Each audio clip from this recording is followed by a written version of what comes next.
Hey, I'm Alex Radcliffe from Board Game Co. And today with me, I have Zach and Austin from Ivy Games. I do this every time. Is it Ivy Games or Ivy Studios? How do I introduce you? So we have a problem. Yes. Yeah. I say Ivy Games and he says Ivy Studio. Oh. Yeah, I mean, Ivy Studio is the company that that makes these games. But like our YouTube channel is Ivy Games. And Yep. so like it's Ivy Studio as a whole, right? We do all kinds of things. We direct animation, trying to get a TV show off the ground, all kinds of stuff. But we also have the games division, which makes tabletop games, and then hopefully more digital stuff. You can say as we- either. Awesome. So we're going to go with Ivy So, Games this time, yeah, it works. specifically for a reason, because I want to focus on Ivy Games specifically this time Yeah. around. And in the context of this video, you've seen the title already, but it's basically top 10 things you wish you would have known. And for some context, I'll throw a link down below. You run a YouTube channel every single, well, you both have multiple channels and series, and you have Ivy Weekly, where you cover various guests in the board game world. You have Ivy Played, you have Ivy Backed. Anything else I'm missing? No, Ivy Games, those are three. Yeah, so an Ivy Backed is specifically the one that I think is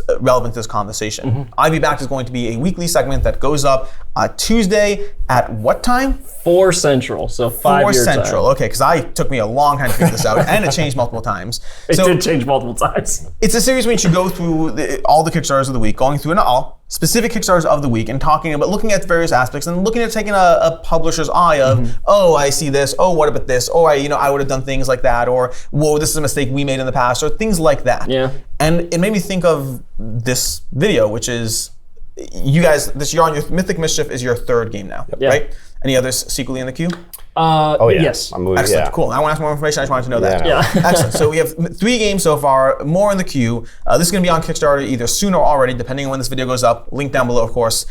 And this being your third game, I was like, what are 10 things you have learned along the way? What are 10 things that you wish you could go back and be like, we learned this in game 2 and we wish we had known that in game 1. We learned this in game 3, we wish we had known that. Maybe you're still just figuring it out. Maybe you just figured it out this past week and you're like, I wish we could have done this Mythic Mischief and it's still too late now. Yeah. So what are 10 things? And this is going to be 5 and 5. There might be overlap. I don't know. You want to go first? Yeah, so I think when we were really just insecure, like there's a lot of like imposter syndrome when you're making your first game, because there's so many great games out there, and it's just you play your favorites and you're like, we're never going to achieve this level of greatness, and so you're taking your games to cons, you're taking your games to play groups, and someone doesn't like it. And that hurts. It sucks. And I think what I would tell my past self is that in a lot of ways, board games are like music. Like people have tastes. Like someone's gonna love abstracts. Someone's gonna love strategy games. Someone's gonna love, different themes. And if they don't love your game, it doesn't necessarily mean it's a bad game. It means that might not be for them. Could it mean it's a bad game? Yes. Should you listen to them? I'm glad you said that, because But if you have 20 people saying, hey, this is a good game, and one person saying that was the worst thing I've ever played, then there's a chance that it's just their taste. And I took those really personally. So past taking it Still personally, does. did it affect anything? Did you go after a single play session and start changing things because one person gave feedback? Oh yeah. I definitely did, and luckily I have Zach and Max on the team to reel that in, because I'm the one that's mostly doing the playtesting, and so having them as kind of like the even-keeled people that are keeping us on task and on vision really help. Yeah. So what's the one line of your top, the one top line. 10? Yeah. People don't matter. Yeah, Got it. it's that not every game is for everyone, and that you have to get a lot of people to play your games to see whether it's actually good or not. So yeah, this really overlaps with one of mine, which is not everyone will like your game, and that's maybe a good thing. Which we can get into that a little bit more, but it's like, and that was a shock, and that would have been something like I maybe wish that I had known. I mean, because really, I mean, the best games on BGG, right? It's like, a lot of the people I play games with would take serious issue if I brought a lot of those games to the table. They are not going to like it. It is not for them. What's one of them? I mean, I play a lot of games with a lot of more casual gamers. If I brought out Twilight Imperium 4, which is my favorite game, probably 80% of the people I play board games with would hate it. They would just absolutely hate it. And that's not a knock on the game. It's just it has its audience. It's a beast of a game. Yeah, it's a beast of a game, and it doesn't take anything away from it. It doesn't take anything necessarily, unless it's just overwhelmingly negative reviews on your game. That's fine. But as a first-time creator, especially someone who comes from my day job over since school has been directing commercials, directing animation. And I generally have a handful of people that I am tasked with making you love this thing, right? I direct a commercial for Nike. I've got the agency, the end client, and the players. They have to love this ad.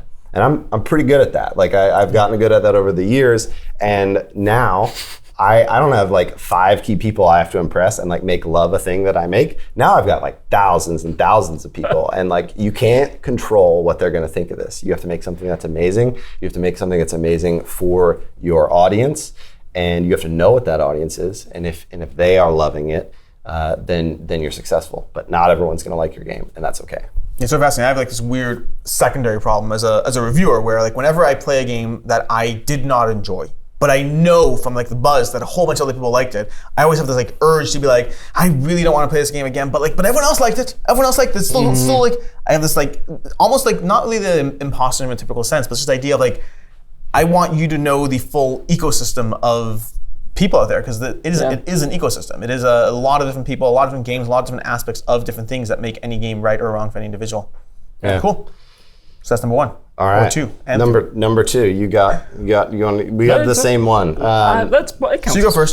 So the other thing that kind of like ties into that was like, you will have more opinions about your game than you know what to do with, more suggestions than you know what to do with. If you're engaging with a community, Sure. there are going to be a lot of things that come in, and that is normal. And so my short version is like, you're going to have a lot of opinions. Listen to all of them, but don't act too quickly on all of them. Sit back, take it in, don't react, because it's easy to like, you get this feedback and it's like, maybe this thing isn't working, but then you just be patient, let the feedback come in, let it be what it is, don't try and change it, and just let that come in, then look at all of your data points, and then go from there. Because it's easy to just like run around putting out fires, because you get all these opinions, all these ideas coming in, and just don't freak out. Just be patient with all the opinions that come in, and then kind of look at them from a wide perspective, as a sea of data points. Yes. Yeah, I completely agree. Like, and again, this is more about publishing, but I'm still going to keep doing it when it's relevant. Yeah. But like, as a content creator, like I initially, instinctively, the first time you get a comment about do this better, do this differently, do that, I'm like, okay, yes, of course, you're right. Yeah, you're right. Yeah. And then like as time goes on, you're like, whoa, no. I will mentally note what the person said, and I'll wait till there's 4 other people that said it, and then I'll be like, oh, that's something I need to look at. Because when you have a game, whether you have viewers, whatever it is you have, there's a wide group of people. You're never going to make any individual happy. You have to find the commonalities. Yeah, to piggyback on that, a lot of times we have playtesters that are like just incredibly helpful with ideas, but some of those ideas don't match the feeling that we're going for. And at some point they start designing their own game. And so we love selling it. Hey, that's a great idea. It's not a good fit for our game, but that's a great idea. You should make that in your game. Like, go make your own game. But piggybacking on that, I'm just playtesting. My second one is don't lead playtesters. And this is so important and something I did poorly on Moonrakers. And what did you do? So I'm an excitable person. I'm excited about Moonrakers, and I'm talking about how great this game is. I'm saying, oh, you may have noticed that this was wrong, but we're fixing that before they had a chance to give their feedback. And so I'm just like excited. And Zach said it on a playtest one time. He was like, you're not waiting and gathering information. You're telling people what they should think about the game. Yeah. And as someone that used to be kind of like a hype man for the animation studio, that was my job. I was telling them that, hey, you might not know this is good animation. This is good animation, right? And I had to completely kind of do a 180 and learn how to be a better playtester. And the Discord mods will tell you I still screw that up sometimes just because I get excited about something. And they help rein me in too, so that's good. It's cool. Yeah, even then it's been helpful to have like other. It's really great to have the amazing moderators team that we have on our Discord who will just run playtests. Like, we're not even there, so you like really get that stepped back, like almost like a clean like lab environment that you're not like messing with at all, and you can just like let it be what it is. How do you gather and like look at that data? Yeah, so we use a Google form that is going to collate all that data for us. And the reason that people do it actually is because if they do it, their name goes in the rulebook as a playtester. That's how you submit your name in the rulebook for a playtester. So cool. It has everything from how you feel about time to how you feel about gameplay to any specific rules that you didn't understand. So it's like a 20-question sheet. Yeah. Very cool. Yeah. Cool. That's your number 2? That was my number 2. Number 2. My number 3. Spending money on ads ahead of a campaign can work. It was terrifying with Moonrakers. We spent a lot of money ahead of time, having no idea whether or not it was going to pay off. And ultimately it did. If I would have known that ahead of time, if someone would have told me that before, it would have like been a lot like, less stressful, like kind of leading up to those things. But as we've kind of worked this out, like we're able to be like, okay, let's test out a bunch of ads ahead of time. Let's start building that audience and building excitement around the game, and like, and that's a good way to promo a game. I think some advice we got off the bat was like, no, spend all your ad money like during the campaign, and we realized that like actually we're getting more bang for our buck if advertising ahead of the campaign. For a lot of reasons, and that could be a whole episode itself. I recently did a video on top 5 things to do, like your Kickstarter will fail or whatever it was, and like top 5 things you need to do or your Kickstarter will fail. I can't remember the exact title. I'll watch this. But it was, and I don't have data. I'll explain in a second why I got there. But one of the things was this, like ads, and it was ads and community building. Those are 2 different things, 2 different points. Same idea though behind them. And I don't have tons of market research or data or anything else to drive these things, but I look at enough Kickstarters. Every single week I'm looking at dozens of Kickstarters. I've been doing this for a long time, and there's a clear and obvious correlation between the Kickstarters that aren't doing well, that I never saw things about them beforehand, and the Kickstarters that I've been seeing for months. Whether it's in a Facebook group, whether it's an ad popping up, I've seen them for months, they pop up, and then boom, funding goals start rising. It works. Yeah. It's very scary, and I understand that, and you don't want to risk money beforehand, especially as a first-time publisher. Like if you just have no idea what the reception's going to be. But like I post in a lot of like Facebook forums that are for creators, and one of the questions recently was just like, what is the worst advice you ever received about your game? And I said, or it was specifically around marketing, and I said, don't advertise until your campaign is live. And I got a lot of people that disagreed with me. So this is not the only thought camp here. There are people that say, do not advertise until you're live. But Kickstarter's about building excitement and getting people interested ahead of time and feeling like they're being discovered. They're discovering something instead of being sold to. I think it's such a ridiculous concept to do. Meaning what they typically say about Kickstarters now, to a degree, it's always going to be different and varied, whatever it is you get a third of your funding in the first 24, 48 hours, a third doing the whole campaign, and a third in the end.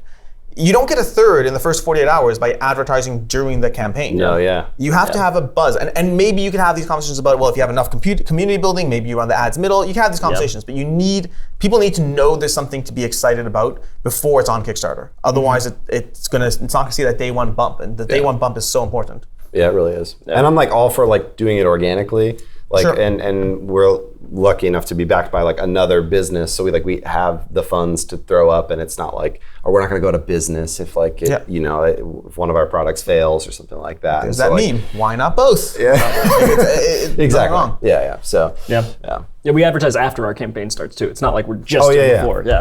We just always run ads now. So sorry about that. It's okay. The first time I saw an ad from Mythic Mischief, I sent Austin like a link. I was like, "It's so it begins." I know how this looks. You're ready. Cool. Oh goodness. All right, you're up. You're number 3. I am up. So I think it would be that I wish I would know. Wow, I need to start that over. I wish I would have known that I would need to understand tax law in international countries. Oh yeah. Because yikes. For months before Moonrakers, it was just like studying everything about a Kickstarter page, and I saw like customs and friendly, right? Like all this stuff. I had no idea what that meant. I learned like 2 days before our Kickstarter so that we could put customs friendly on there. And then Veiled Fate happened, and it was like, oh, I'm hearing a lot about that. I don't know what that is. And our campaign's happening in October, and I think this thing goes live January 1st. I need to figure this out. The day before launch, me and Sam are pouring through VAT laws, trying to figure out what the heck is going on. And we were told by many professionals that England is the only one you're gonna have to worry about. And you can deliver before July 1st in EU. I'm going in too deep on this. Basically, making a board game is not just developing a game, getting it published, or getting it produced, and then delivering it to backers. It's a whole business. And it comes with totally different barriers than running an animation stuff does. With digital products, you can just send to someone in Europe, and it's easy. It's like, here's your video. In this, it's just, there is a whole organizational and just businessy mind that is needed to run a successful board game company. And thank goodness we have Sam, because I am not that person. I've never envied you less. Yeah.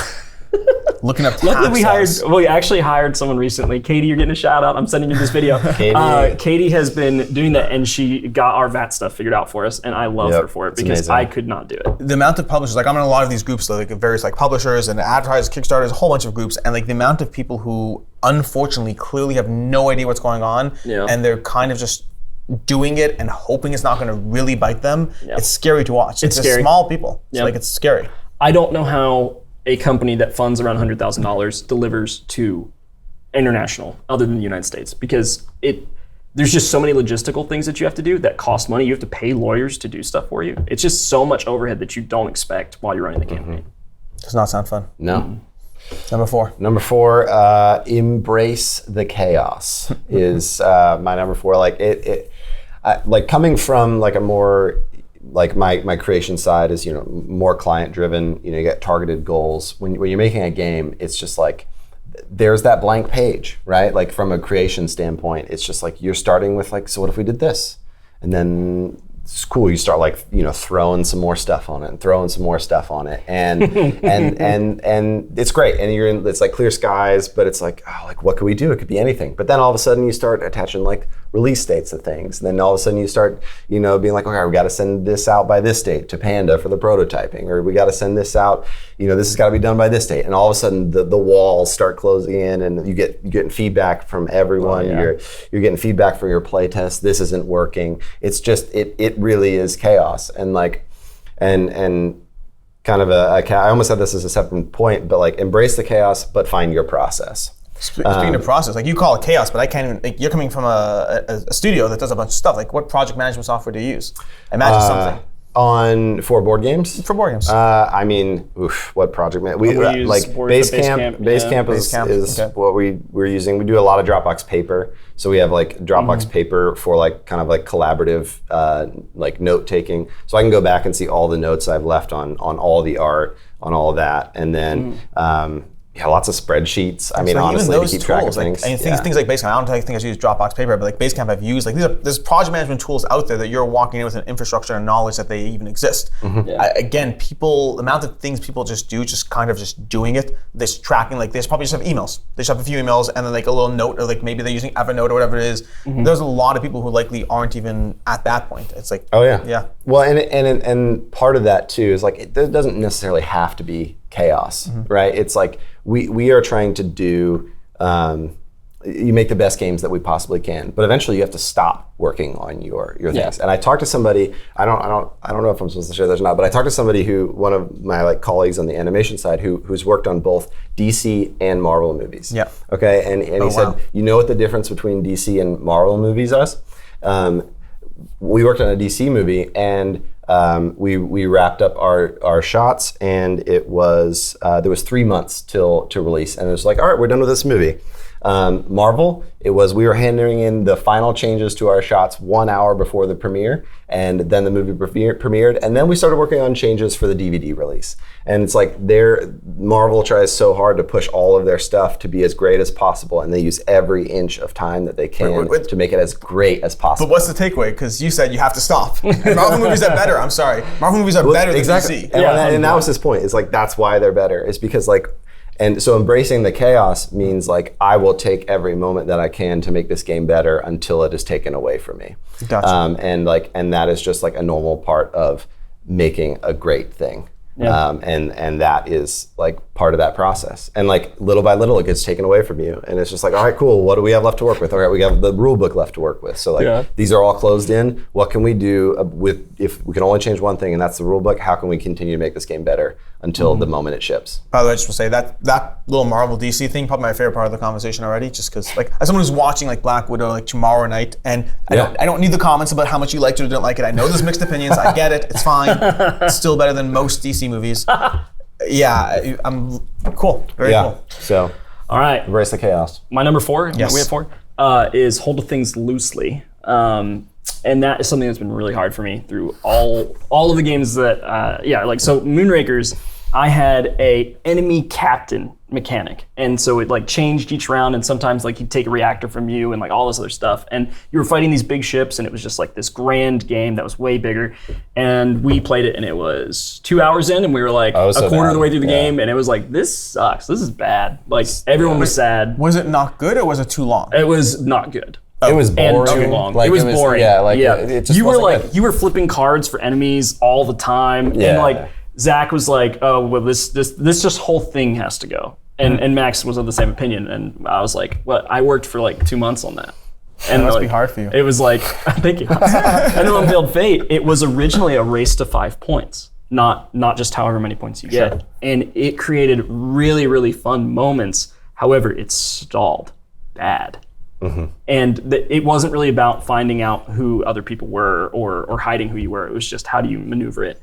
And Zach and Max were both like, that we think it needs to not be a race to 5. And I was like, no, it needs to be a race to 5. And then we played it without the race to 5, and it was way better. Yeah. And so you gotta be willing to try the things. And I want to counterpoint that, just like Zach did a little bit.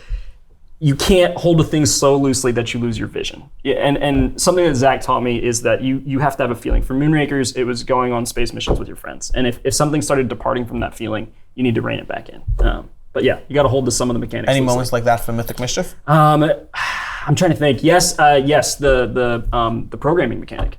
The cards where you Mac's original idea had cards with like bars on them that you could synergize by putting them next to each other, and it would like set off a chain reaction. There's no cards in this game. Yeah, it's very different. This is like V1. Oh, okay. The boards, the player boards on Yeah. this went through, I think, like 4 major iterations that were completely different than what you see in the game right here. We had there was a deck version where you just played cards. Yep. There were boards per character that you have. So you have 3 characters in Mythic Mischief, and so like each character had different abilities. It was impossible to track. And you would like be like, oh, that difficult. character can do this, and then someone's like, no, that's your 3rd character, not your 2nd character, so you can't. Yeah, do no, that. it was just a mess. stuff like that. So like so we tried so many different iterations, and even to the point like of talk about like doing things up to the last minute. Like it was just like up until we were like, okay, we're putting dates around this game. It was like we had just started testing like this iteration of the game, and we decided like this is going to be our next game, and here's when it's going to release. And I'm just like, this feels a little risky, but like this is definitely better. So let's change the whole thing. And it was. And we play tested it. Like this is months ago. It makes me nervous like thinking about it again. But like Panda was like, if you guys want to have the versions in time to send to reviewers, like you have to pull the trigger. Wow. And so we're lucky that this is the version we pulled the trigger on and not the one right before it, because it's the worst game. Yeah. Yeah, like going to like this, you have this little like school rivalry thing with like Legends Academy, you're doing whatever, but like that's another game where like I'm currently going through like the constant changes of like just changing and testing and iterating. And I know like Quacklope had some major like impacts on the turn structure. They had a game. The game was good, and they're like, here's the little thing, and it's like complete. Hey, that's better. Let's go with that. Let's go with that. Yeah, we totally get that. Number 5. Number 5. You do number 5? I've got number 5 okay, again. Yeah. Remember mine. So mine is about international logistics, which I imagine is going to be extremely interesting for your viewers. We taled about tax law. You're good. Yeah, you're right. Zach's all uphill. Marvel and DC and tax law and logistics. Yeah.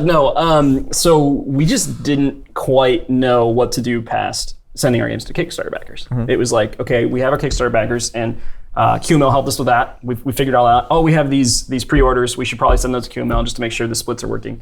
And then we were just kind of like, we have cons we're going to. We should probably send games to those places. And like QML was like, yeah, we can take care of that. And then the pandemic hit. And QML's like, you still going to those cons? Do you want us to send those games? And so we had a bunch of games going to these different places. And in our inexperience, I just was like, oh no, send everything to America that doesn't need to be fulfilled. Well, I meant for the cons. And QML took that as everything that doesn't need to be fulfilled. And so we had 0 stock in Australia and Europe because of that one conversation. That is very sad. And we had to restock Australia and Europe that is sadder. After that. And so all of that just came from us being a first-time publisher and me not understanding what QML was asking when I told them. So it's a hard thing being a publisher, because when you don't have experience in international logistics, which I sold animation before this, so international logistics is pretty far from what I was now all I'm thinking of is, I don't know if you're familiar with this, but the metal cubes in Terraforming Mars Big Box. Have you seen this, John? Yeah, the individually bagged Individually cubes. bagged I metal have them cubes. at home. individually. Like, every single cube is individually bagged. Yep. And I don't know the conversations that went on. I know the Stronghold game said that was never the intent. That was a mistake. Oh, no. I'm assuming someone said, yeah, individually bag them, as in like the gold ones and the bronze ones. Yeah, and the yeah, whatever. 100%. And someone was just like, oh yeah, put them all in bags. All individual bags. Yeah. I spent 20 minutes in an unboxing. Like, I finished the unboxing. At the end of it, it was like 20 minutes just me slowly cutting open bags, just looking at the camera, just here you go, enjoy, just for 20 minutes. That's an amazing video. I need to go back and watch Conversations. that. It totally was that exact conversation. I read their update and it was just like, yeah, individually bag them. And they individually bagged them. Fun. Yeah. And I understand that because I've done the same, like that same conversation where it has huge Simple impact mistakes. on your game. Similar mistakes. Yeah.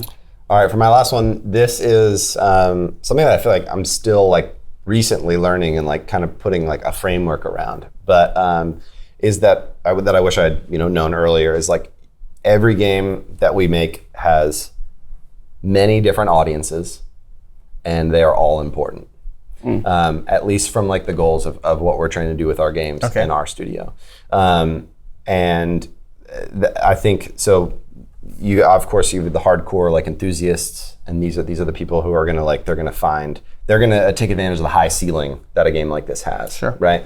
And they are also the people who make all of this possible. They are the people who are gonna come in and back our Kickstarter, and they are gonna come in and help us test the game. Like, they are our hardcore audience, and we have to do right by them, and that's super important. But then also from like the longevity of the game, and like we want our games to be able to get to the table, and like that means that like it needs to be playable for people who aren't us, who aren't hardcore board gamers, and because if not, it's going to be harder to get it to the table.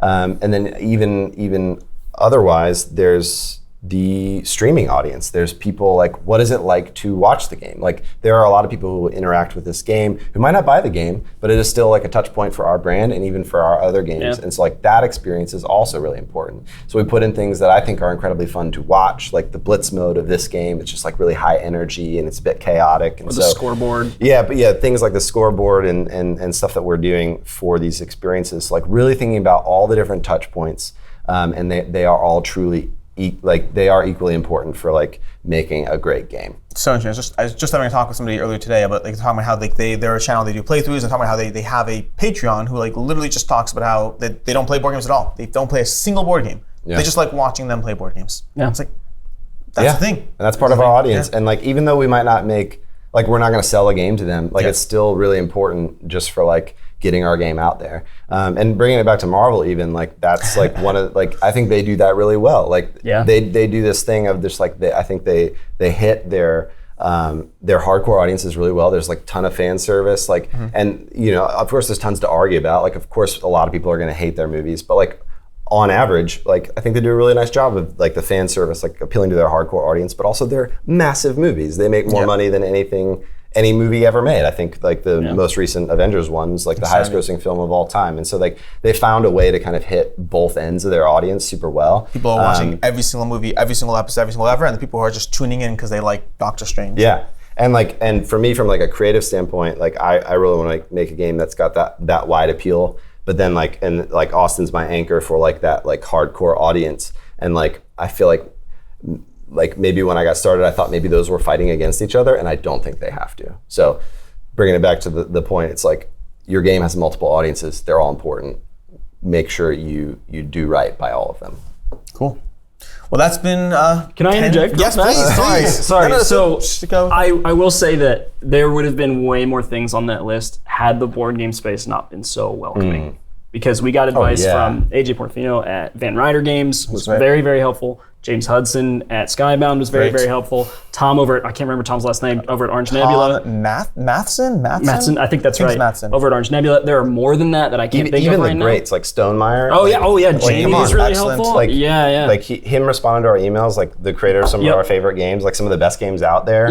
Coming in and just being like, oh yeah, like what do you want to know? Like please email me. Yeah, like it's been overwhelming. Like just people willing to take time out of their day to help small creators. And this is awesome. Yeah, it would have been impossible. Like Lucky Duck Games, Vince. Vince is amazing. Vince, I literally just had a conversation with Vince where I'm like, Vince, I haven't done cons yet because of the pandemic. They shut down all of it. How do I handle this? And so that him willing to come in and help, who is a competitor. At the end of the day, we both make board games and try to sell them to the same people, but I have not talked to anyone in the board game space that looks at it like that. Yeah. And I like that a lot. I like that. That's a great way to end this. Okay. Yeah, cool. That's been, now I'm all thrown off, but that's been top 10, I don't remember what it was. It was 10 things we wish you would have known with Ivy Games. Yes. Games, apparently. But yeah, that's basically it. We have Mythic Mischief. Mythic Mischief will be on Kickstarter, like I said already. There'll be a link, description, all that kind of things. I've played this game. I like this game. Pay attention to the channel. There'll be more content around this game. There's playthroughs over on your channel. There's a whole bunch of stuff going on. It's going to be everywhere, hopefully. And and then of course the major video you've all been waiting for. Is it or is it not an abstract? Until next time, I'm Alex Radcliffe, Fourth & Co. This has been Zach and Austin, and have a good one. Thanks.